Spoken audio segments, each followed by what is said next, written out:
each of us have now a greater awareness of our internal and external steps that the journey must take as we travel it. Even collectively, as Mariah had spoken to, we are on a hero's journey with the sanctuary roof trusses and being kicked out of our spiritual home, wandering from place to place. Having shelter, but not a home. Being together, but not all of our community is always here with us because it seems too far. I need not go on.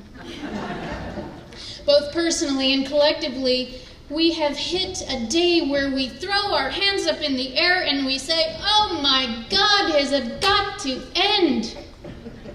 Have there been 40 days yet?"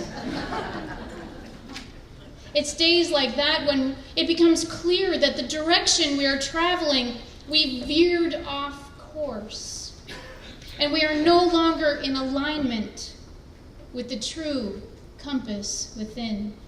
That the navigational system of our soul has somehow been pulled out of whack. And we know that there is an inner urge to find a better way. Joseph Campbell speaks to this when he said, "We must be willing to let go of the life we have planned so that we can have the life that is waiting for us." I'm sure a year ago, the leadership at Unity of Mesa didn't plan to be meeting here at the Hilton. And so we come to that place where we surrender and we act from a place of just relief when we say yes to an unknown journey, an unknown path, because where we were headed, where we were going, what we were doing seems somehow chaotic and painful in some way. We are forced to acknowledge on the journey that the common denominator in all of our experiences is ourselves. Darn it. So the real mystery in figuring out life is that we must figure out ourself. This package, the complete structure.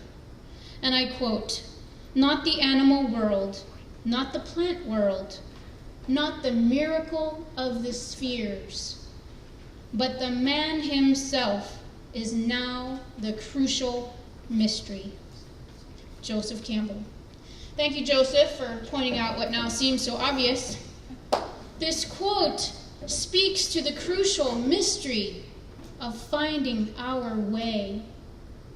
On the hero's journey, the trek always brings us back to ourselves, the internal self, who we really are. Not the things we have done, the roles we have played, not the outer personality, not just the divine within, but the integrated combination of those two things. That is our truth. Finding our way is about having the courage to be our authentic self, accepting what gives us joy, and allowing ourselves the pleasure of being and doing it, regardless of how crazy it may seem to someone else.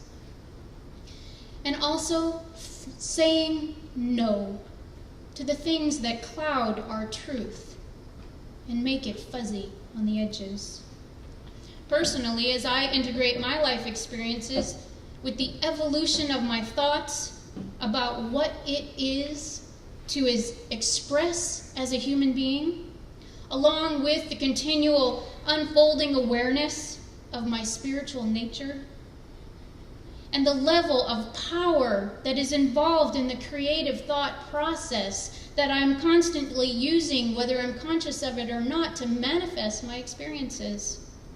When all of that is on my conscious mind, I can be blown away by the complexity of it all. Especially if in that moment I somehow am starved of my spiritual food, of spending time in the silence. From having a day of limited exterior input to just process and be with it all. Sometimes when I've starved myself from the silence, I can easily feel that my life has gotten caught up in the tornado. I'm spinning and out of control in the outer world of chaos.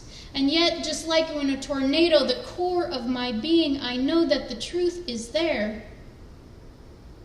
That finding my way comes when I return to that calm in the center of the storm. In recognizing the feeling that calmness is to me, just thinking about it allows my mental, physical, emotional, and spiritual self to just soothe. It washes over me like a peace, a cool bath. And I know what it is to be me. And so what does it mean to simply live? Knowing that to live simply, one must simply live, that feeling of simplicity can wash over us in our times of silence and rest. And so finding the starting point to that answer goes back to the quote, not the animal world, not the plant world, not the miracle of the spheres, but mankind themselves is the crucial mystery. I am a mystery, you are a mystery, your spouse, your children, they're all their own mystery. And thank God for that, because I don't know about you, but I can only manage one mystery to myself. I have enough. And so I give thanks for the work of Joseph Campbell in this process that we've been on these past few months, making sense and pointing out the integration of the myths and the metaphors that have served whole of societies as the mainstay of thought and life. Our culture has been shaped not just by them, but to them. As we study them in our youth and revisit them as adults, and here we are again, stuck in the middle of myth and metaphor. We seek understanding in our attempts to know our own human psyche and the link to our subconscious thoughts and behaviors. You know, the ones that get you in trouble. As we find our way, we discover ourselves, but we also discover one another. For my experience is similar to your experience. There's a thread that ties them together, although they may not be the same. They're similar in many ways. The inherited symbolism that we find has been touched by all of us. Campbell states that the function of these rituals and myths is to make possible and then to facilitate the jump into the journey to find our own way. The lessons, the chaos, the tornado is nothing more than a catalyst to move you into the void, causing you to take time apart, to go into the chamber, to shut the door, and to take time apart into the silence. For me, meditation is also an opportunity to open my mind to the integrated awareness of all of the data that from a mental, physical, emotional, and spiritual me can't quite process from a singular perspective. I don't know about you, but I crave the silence. You can ask my husband, who's very chatty.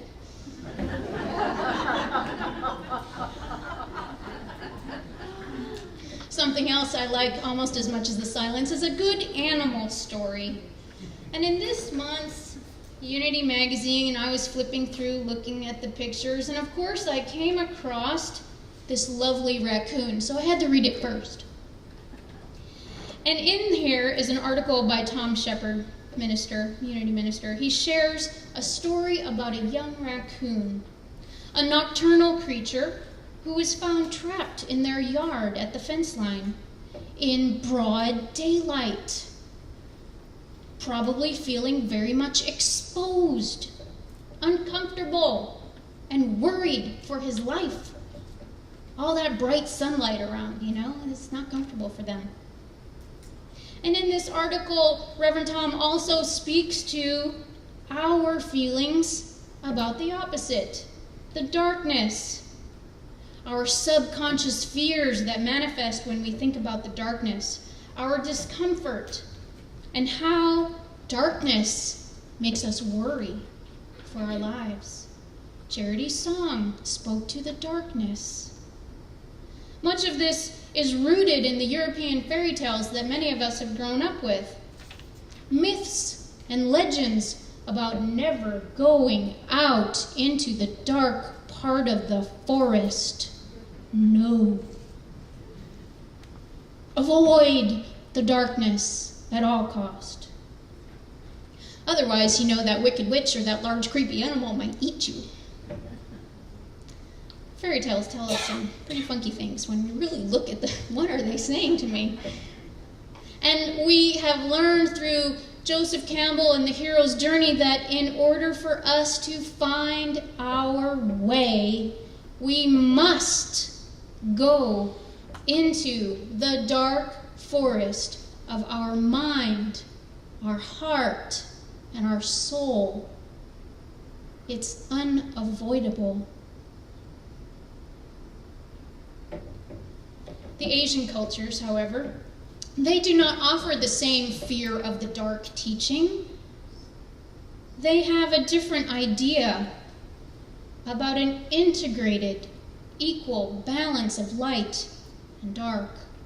The symbol of the yin and yang equally divided between black and white, each one having a portion of the other inside itself,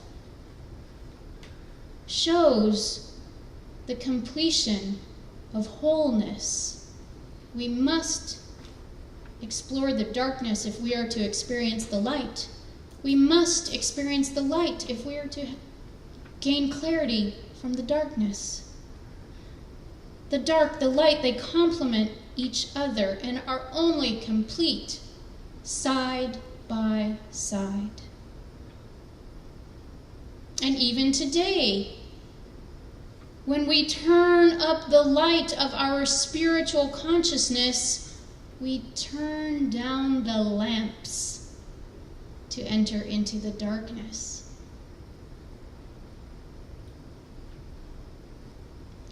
To take advantage of that quiet, the meditation, the silence, the dark and the light complement one another.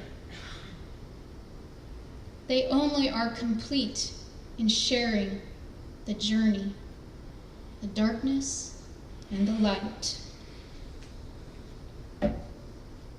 One of the most powerful statements attributed to Jesus is from Matthew chapter 5. You are the light of the world.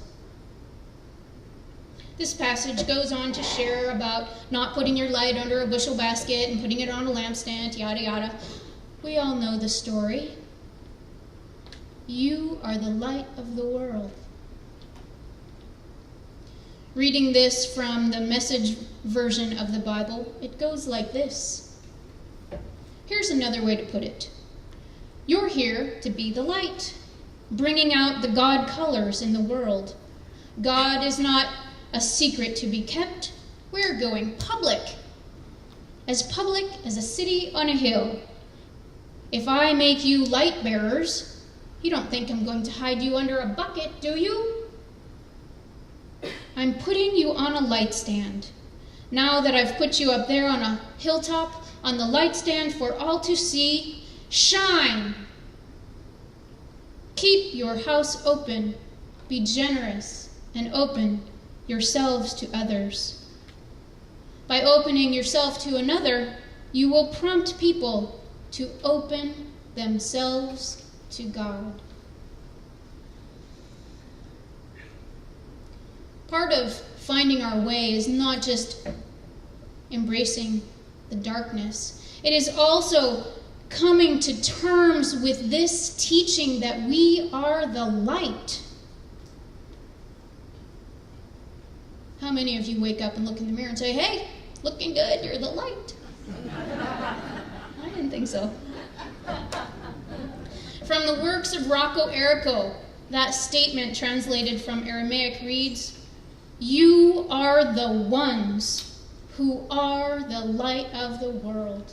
You are the ones who are the light of the world. Let's say that together. We are the ones who are the light of the world. Awesome. Doesn't it just make you tingle?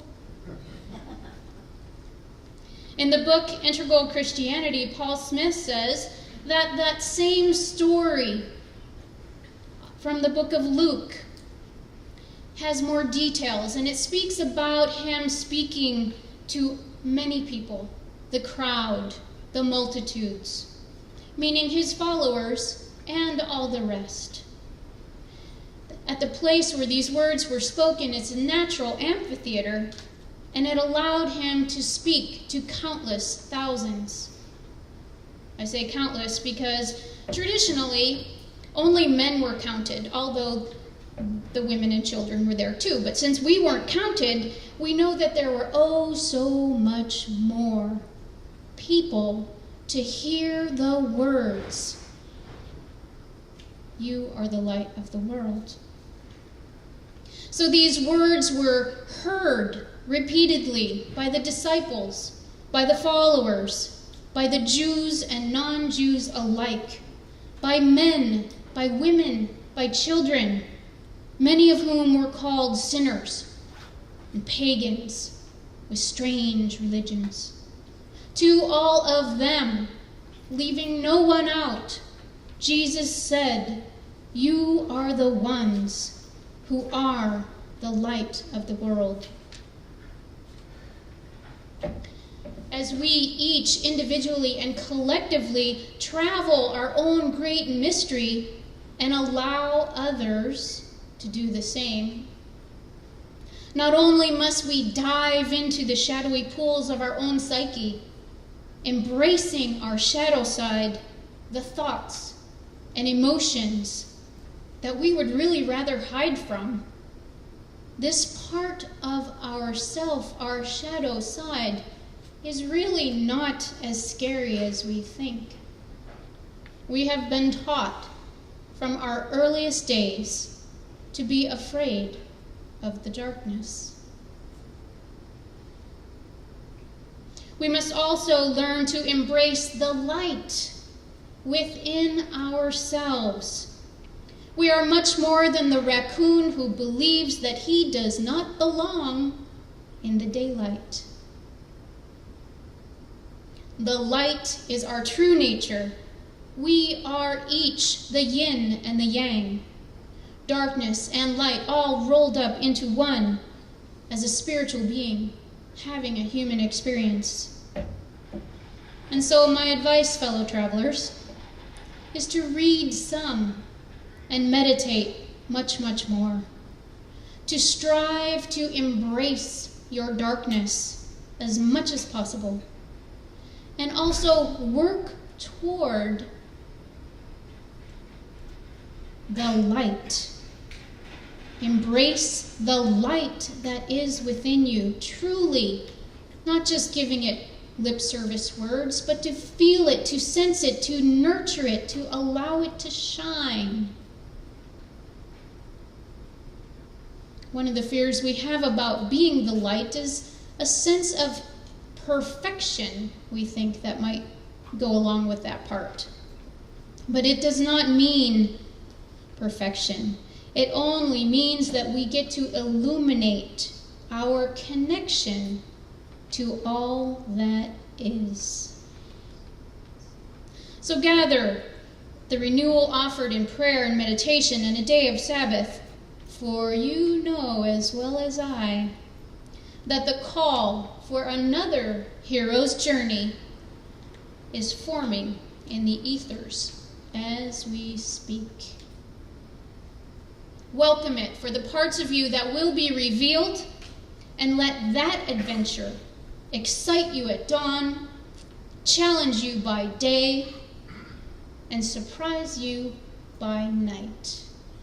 Happy travels. Namaste.